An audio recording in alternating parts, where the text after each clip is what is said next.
Your time. Spider-Man 2. Yes. This review is going to be purely based on the story Mm-hmm. and not the gameplay, because we are a nerd podcast here, and while we are both gamers, Yep. I tend to waffle a lot more when I'm getting into gameplay mechanics, and they're also, I think, a lot more subjective Yeah. because like gameplay is such a wide variety, whereas a Spider-Man story is a bit more. Yeah. This is how it should be done. Yeah. So to put this in context, this is a £60 game that Mm-hmm. cost me nearly £600 to play. That's your choice. Yeah, 100%. But I didn't have a console to play it on. I've been an Xbox gamer, then a PC gamer for like since the 360. Hmm. I had a PS2, and then this is I got the PS5. And Yep. I did get it purely for this. I almost bought the PS4 years ago when the first Spider-Man game was You coming did. out. But I think that was 2019. Yeah, so that would have been just around the time I was saving for my PC originally. So I decided not to. It's phenomenal. We knew going into it that the main villains were going to be Craven and Venom. Yes, we did. They did not disappoint. Okay, good. I think Sony are in big trouble when the Craven film comes. This is As why I I wanted to ask you about. predicted many, many months ago, Mm-hmm. and I mean, as we both did when we saw them first trailers of Craven, we're Yeah. like, once people get a taste of Craven like this, whatever they try and give us in that Craven film, people are not going to be impressed with. Well, what originally And it was Craven film was going to come out first, wasn't it? yeah, So this is even worse for them now. yeah, at least then it might have had a chance of making money. Now people go watch that trailer and go, that ain't fucking Craven. What do you mean? They nailed Craven.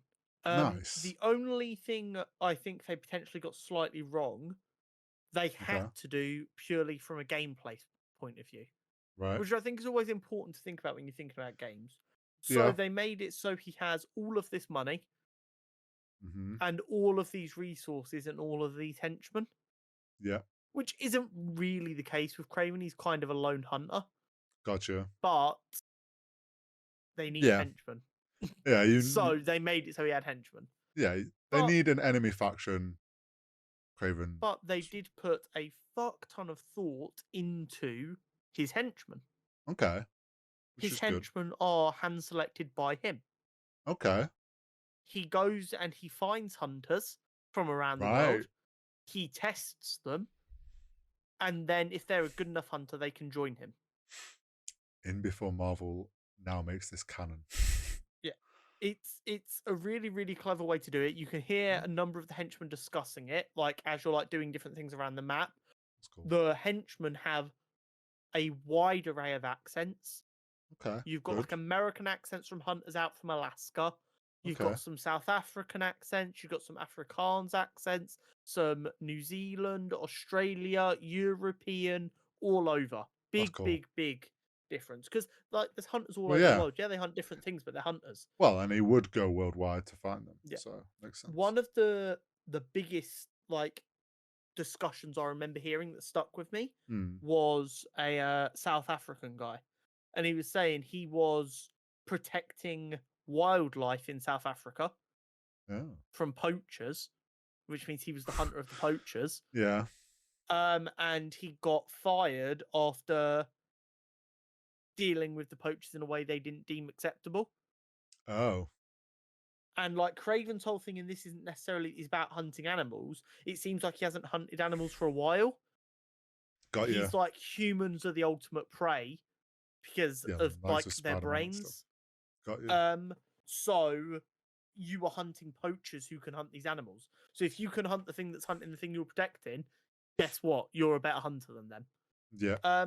Which was an interesting way to do it. I am not sure how I feel about where they placed Craven in his life. Okay. So it seems like the Craven part of the story was pretty heavily inspired by Craven's Last Hunt.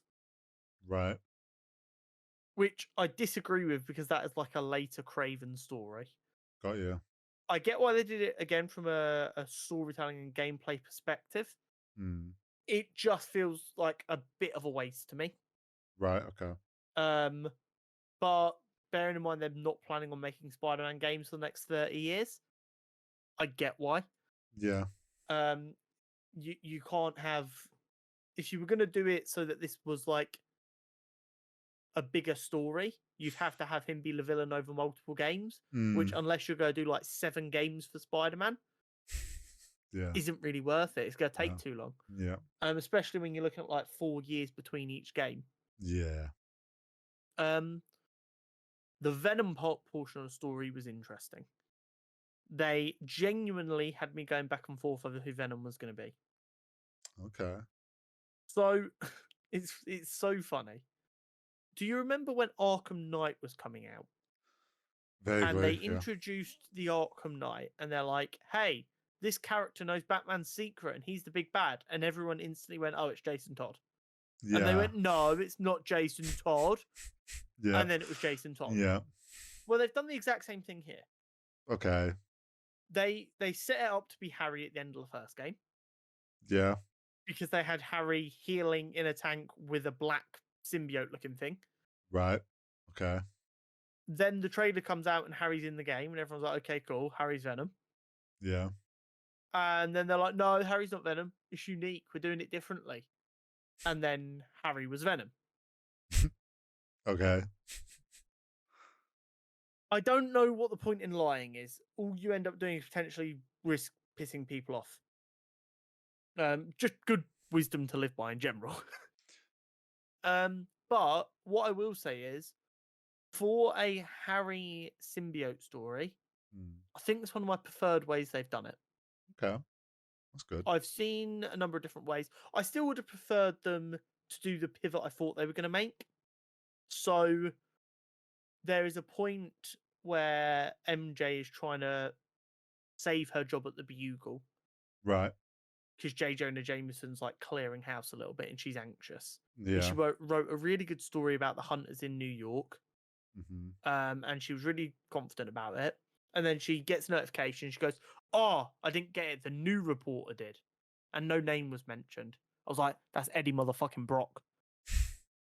And what I was expecting Mm. was, we knew Harry had the symbiote because he'd been Yeah. using powers and he'd been helping out. Mhm. And I was expecting us to realize the symbiote was potentially dangerous, get it off of Harry, Mhm. and then MJ gets the best story with the help of Spider-Man. Mhm. Eddie hates Spider-Man. The symbiote breaks free, and they find each other. They're like, "Boom, Eddie Brock," and then everyone's like, "Oh my god, that was such a good bait and switch." Yeah. Unfortunately, I'm just a better storyteller than Insomniac because they didn't see that gambit. Okay. There was, bearing in mind the story is short for a video Yes. game. A 15-hour main story is short. Mm. They Yes, it did a is. phenomenal job of progressing characters across the board. Okay. That's good then. Although I've spoken mainly about Peter's story, Miles' Yep. story is phenomenal. Okay. So Good. on Miles' front, we had the battle with Sandman at the beginning. Yes. And then he gets taken to the raft, and then we get invited to the raft to help with a prisoner transfer of Scorpion. Okay. Supposed to be a really easy thing to do, no worries. We get there, and they're not just transferring Scorpion, they're also transferring Martin Lee, or Mr. Negative, Right. who is responsible for Miles' father's death. Ah. Ah. And at this point, the hunters attack, Mm. and we hadn't met the hunters up until now, Gotcha. because the hunters are trying to gather these supervillains for Kraven to hunt them. Yeah. Yeah. So then the majority of Miles's story is centered around this idea of Martin Lee is out there somewhere. Mm. I don't know if he's free. I don't know if he's captive, but what if he hurts my family again? Yeah. Which is a really interesting like internal debate, which Mm. they handle really well. You get Some really good progression. He eventually finds Martin Lee and saves him from Craven. You fight Okay. Martin Lee because you're both captured, Mm-hmm. and you have to fight Martin Lee, and you're supposed to fight to the death. But instead, you use the opportunity to free Martin Lee and tell him to go Okay. find Spider Man. Right. Okay. And then you and Martin Lee together save Spider Man from the Mm-hmm. symbiote. Um, at which point Martin Lee kind of takes on a bit of an anti-hero role. Okay. But there's a really interesting bit, and this is one of the fucking reasons I love comic books. And just like the media that it creates. There's a bit when they're working together to save Peter, Mm. where it looks like they're both potentially gonna die, or only one of them's gonna make it out. Right. And Okay. Miles says to Martin, "Thank you for helping me. I need to get this off my chest. I can't forgive you for what you did to my family and for killing my father, Mm-hmm. but I can't hate you anymore. It's eating me up. It's ruining my life. I can't do it anymore." Yeah. And I thought that's actually like a really important story to tell. Yeah. Because this idea that it's either you forgive someone or you don't forgive someone and there's nothing else you can do. Yeah. And it's like, no, you don't have to forgive someone, but you have to let go of the pain it's causing you. Yeah. And I think that's actually like a lot more mature storytelling than I'm ever going to expect from a superhero video game. Yeah. That's the kind of storytelling I 100% expect from a comic because they've got the time to tell that story. Well, yeah. Um, To get that into a but game, though. to bother to tell that story in that way Mhm. instead of just going, "Oh, he's a superhero, who'll forgive him," Yeah. is really, really intelligent. And I really enjoyed that. And it ends up having benefits later on when Martin Lee helps out with other stuff. Mm-hmm. Um, Cool. I won't explain what the outcome of them two helping Peter was. We'll save that for another week. Right. Okay. Um, we get a number of very, very good set pieces, but the biggest thing to discuss is, without a doubt, the imagery used on Venom's henchmen. Oh. Now, once again, I was not a fan of when Venom became the main villain. Hmm. His henchmen, basically, the symbiote like infested the city, Got and you. it turned civilians into mini symbiotes. Got you. Yeah, Yeah. because once again, we need henchmen. Yeah. Yeah. I get it; it's a gameplay device, Yeah. but the imagery for the henchmen was more than I expected from, again, a video game, Yeah. because it was using imagery from Null, the Elder God we mentioned last week in the Venom character Oh. profile. Lots of the spirals, lots of the kind of dragony symbols. Okay. That's smart. They paid a lot of love and attention to symbiotes in general and their story, and not Okay. just Venom is the really cool Yeah. Spider-Man villain.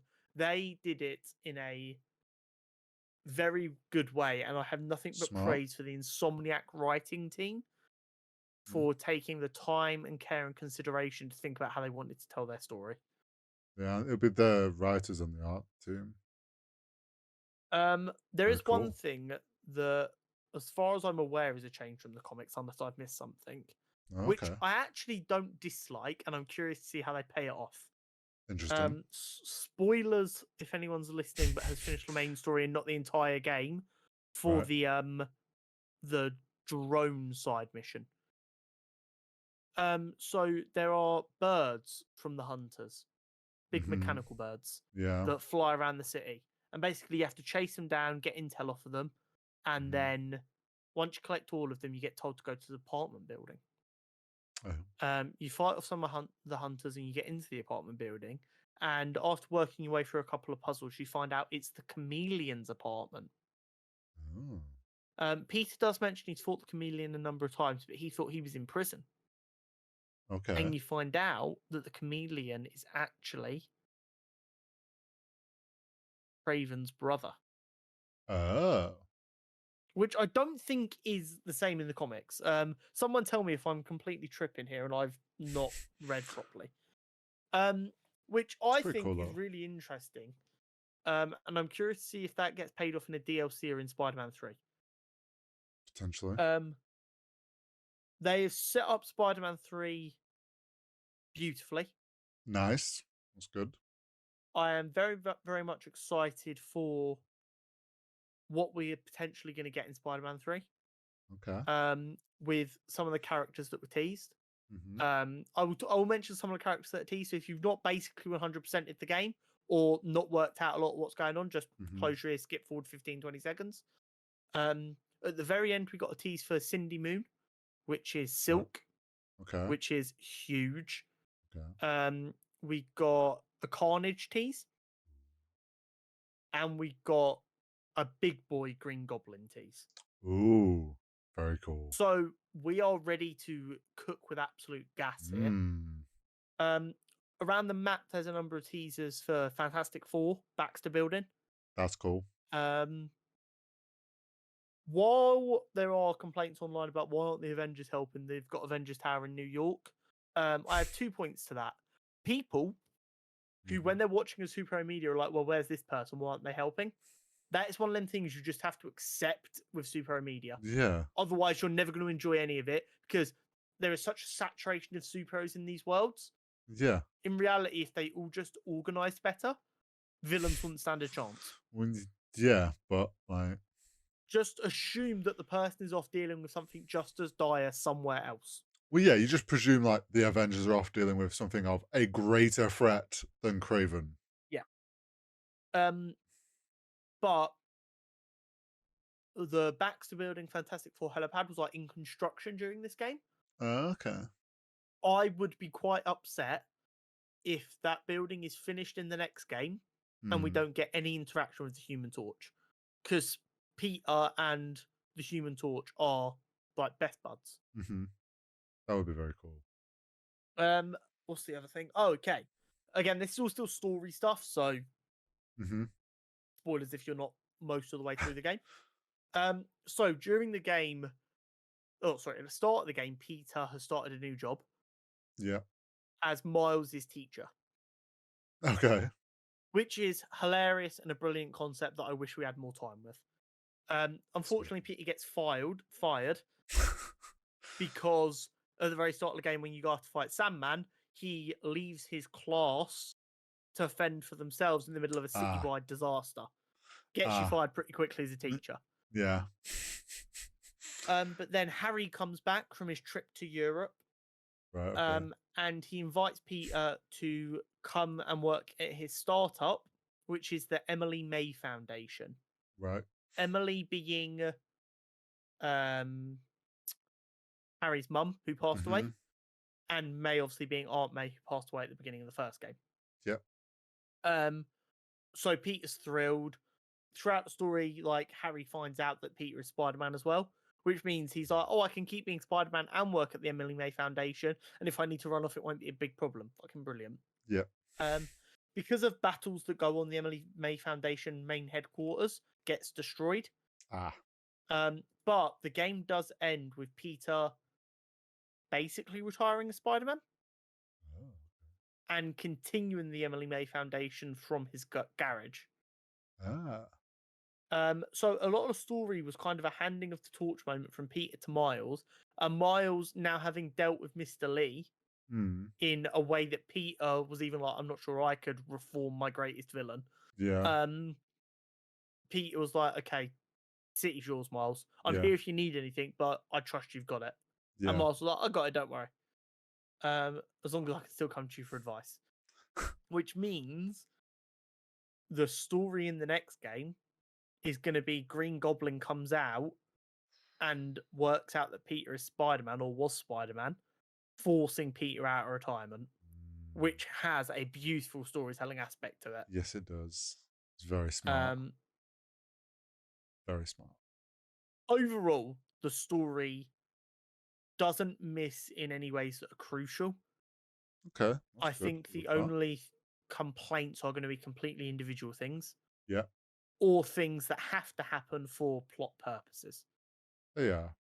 And I mean, like, in the sense of, like I said, with Craven and his gang Yeah. of hunters and stuff, you've got to accept there needs to be henchmen in video games.